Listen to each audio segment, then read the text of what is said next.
My name's Mary Fisher. I'm from Baltimore, United States, and I did my Executive MBA at the Stockholm School of Economics. I was working in New York, and at the time I knew that I needed something more. I had done my BA in French, Latin, and I did my first master's in intercultural communication.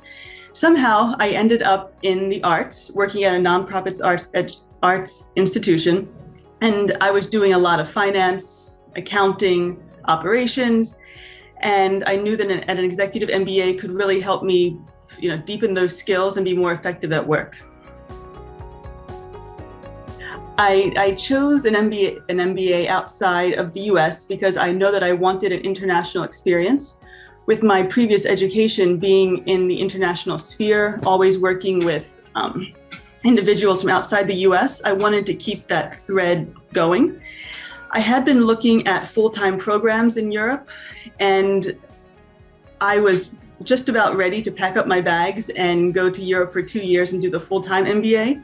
But I was offered an amazing position at work. At the same time, I was looking at SSE, and I realized, oh, this is too good to be true. I can keep a full-time, extremely interesting, dynamic job in New York and do an MBA in person in Stockholm, building a new network while maintaining my New York network, and it was too good to be true. As well, the price of the MBA in Stockholm, including flights and hotels, was a better value than an MBA in the US. About a year and a half, everything was, has an asterisk because of COVID, but it was 10 weeks in person over 1 year and a half. So what I would do would be fly out of New York Friday night, get a direct flight to Stockholm, stay at a hotel, get myself as acclimated to the time change as possible, do some studying. Monday to Friday, it would be 9 a.m. to 9 p.m., which actually is, 3 a.m. to 3 p.m. in the New York time zone. So I would let my work know I really wasn't available. They were very, very supportive of the journey because they knew what I was bringing back to the institution. So the weekend after the program, I would be still in Stockholm, and I would work on my, catching up on emails, writing any documents I had to, fly home and go to work the next day.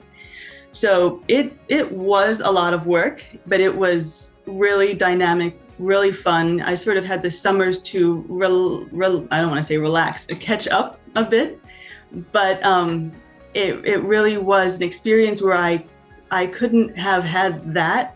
I don't think at hardly any other school. I don't know who else offers this sort of program.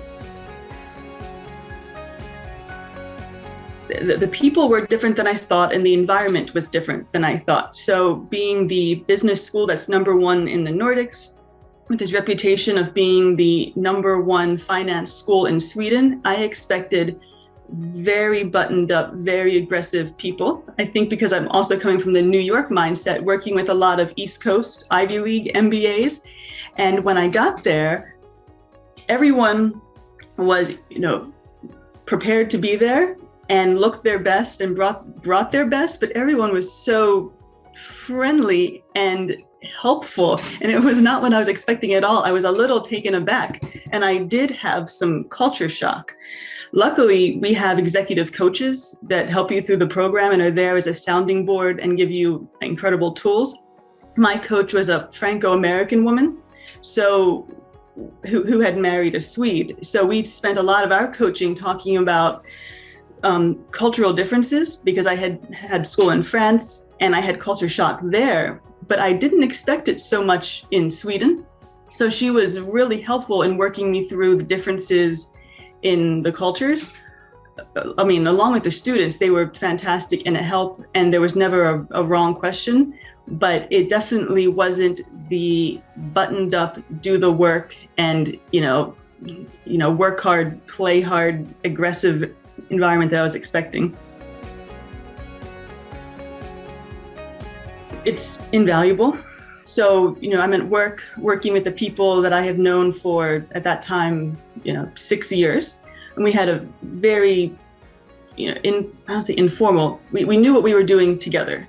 And then I had my new students, my new cohort, And in my group, for example, we had people coming from the forestry industry, military background, startup background, lawyer, accountant, computer scientist. So I was constantly negotiating all of these different people, different fields, different way of thinking about things, different way of putting things, when to be informal, when to not be, when to lean into the Swedish part, when to, use my American lens. And the coach was really helpful in just slowing down all of those thoughts and saying, what's the advantage of doing it this way? What's the advantage of doing it that way?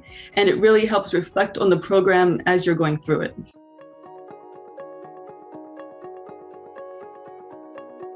I have taken quite a lot. I found that I would go into meetings in New York and wonder why people aren't trying to be more harmonious. So, in Sweden, you sit down and the beginning of the meetings are very long and everyone agrees, and it's more about saving face.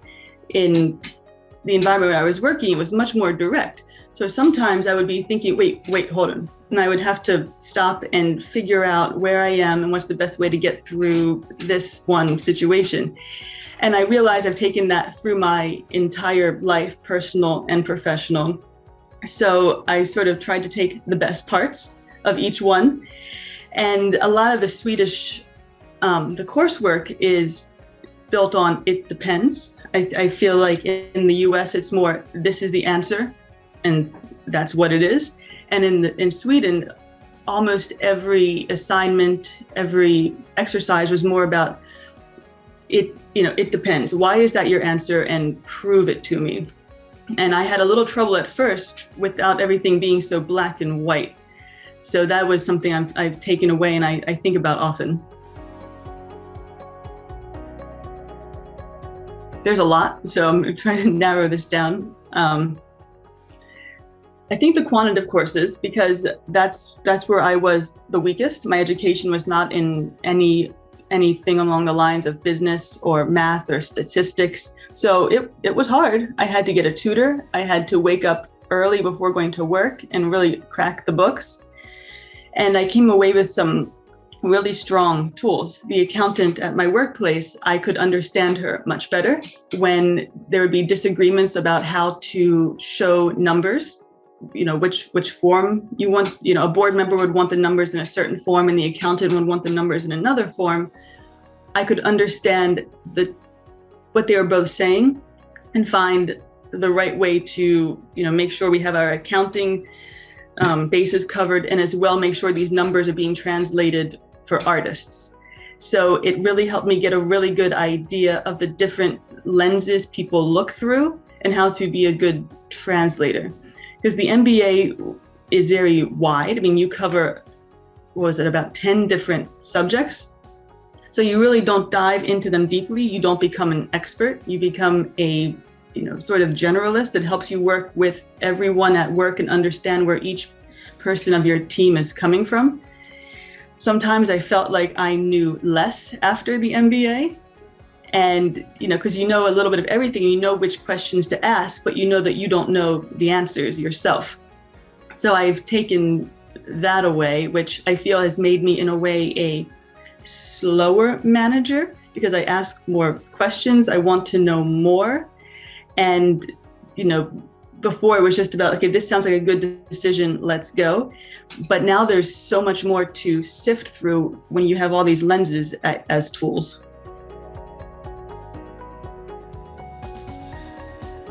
The thing about the SSE program is you are expected to be working in class on projects in your workplace.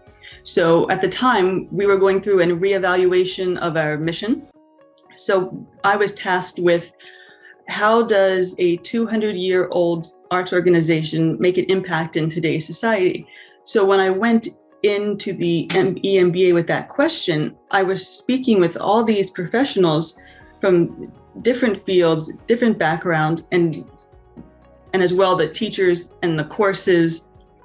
There's all this information, all this insights, and I was able to look at this program. I mean, at our question, it's just, okay, what does an arts organization do? It's very narrow, but I didn't realize how myopic I was being. There was a whole world of other questions, other applications that I hadn't been looking at. And of course, not everyone's in the arts, but sustainability, innovation, all these tools, everything that was in the air, I just brought right back to the organization and applied them at the next staff meeting, at the next board meeting, in the documents, and it was immediate.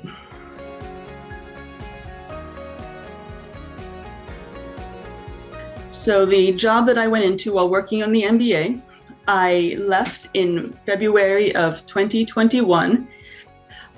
I needed a break. It had been a extremely dynamic full-time job with the MBA and the coronavirus in New York. So I decided that I was going to sort of recoup. My partner and I moved to the Pacific Northwest, and I've decided to, kind of sit on what I've been doing the past 2 years and figure out where I want to go next. So this year has been to reflect on, what about the MBA do I want to pursue? There were so many courses. There were so many different paths you can take. So it's been, do I want to stay in nonprofit?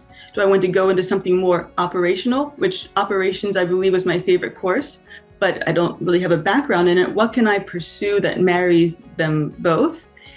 And in 2022, I'll start looking to see what my next adventure is.